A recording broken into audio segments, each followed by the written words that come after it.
Good morning. आज आहे day 6. मला कामाला जायला खूप उशीर झाला होता. 10:30 होऊन गेले होते, तर पटपट आवरलं, कामाला गेले. कामावर पोहोचले. कस्टमर एवढा पसारा का करून जाता मला कळतच नाही. आणि ही काय चोरायची गोष्ट आहे का सांगा बरं? कैची चोरून नेलेली आहे. आणि मग ही कॅन्डल खूप सुंदर होती, जी की फक्त ₹79 जात होती. नंतर बॅगेची चेन अडकलेली होती. त्यानंतर लंच ब्रेकला झुडिओत गेलो. झुडिओमध्ये काही वस्तू बघायच्या होत्या, त्या बघितल्या. हे आय शॅडो इतकं स्मूथ ब्लेंड होत होतं, खूप छान होतं. आणि तेही म्हणत होती की मला आयलायनरच नाही लावता येत, म्हणून मी अशा हसत होते. त्यानंतर मी काही मस्कारा ट्राय करत होते, कारण मला मस्कारा घ्यायचा होता. त्यानंतर मी इथे ब्लश ट्राय करत होते, पण ब्लश माझ्या शेडचं नव्हतं, म्हणून मी काय ते बघितलंच नाही. आणि मला कळत नाही, झुडिओत गेल्यानंतर झुडिओचे लोक असे विचित्र का बघायला लागतात, जसं काही कोणत्या वेगळ्या ग्रहातून आलेलो आहे.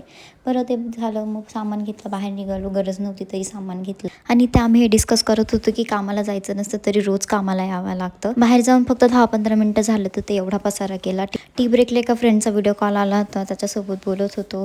त्यानंतर इथे आमचा असाच टाईमपास चालू होता. आणि हा आमच्या स्टोरचा सर्वात अगोदर मुलगा, जो की सारखा मला त्रास देत राहतो नेहमी. इथे पण काय ना काय बोलतच होता. घरी निघाली, पाणीपुरी पार्सल घेतली, घरी पोचले. बेला स्वागतासाठी उभीच होती माझ्या. तिच्याजवळ गेले, त्यानंतर चहा पिला. फ्रेश झाल्यावर चहासोबत पाणीपुरी खात होते मी. इथे मी झुडिओतून काय आणलं ते मी तुम्हाला दाखवत होते. इथे मी एक मिनी परफ्यूम घेतला होता आणि मस्कारा घेतला होता. इथे मला एस्थेटिक पॅकेजिंग ओपनिंगचा व्हिडिओ करायचा होता, पण झुडिओवाल्यांनी एवढा टिप मारला होता की तो उघडतच नव्हता. फायनली तो ओपन झाला. इथे मी ट्राय करत होते एस्थेटिक व्हिडिओ बनवायचा, जो की झालेला नव्हता, पण ठीक आहे. इथं आमची बेला बघा रात्री झोपतच नाही लवकर. डोळ्यांवर लाईट चमकत होती, तर डोळे बंद करत होती.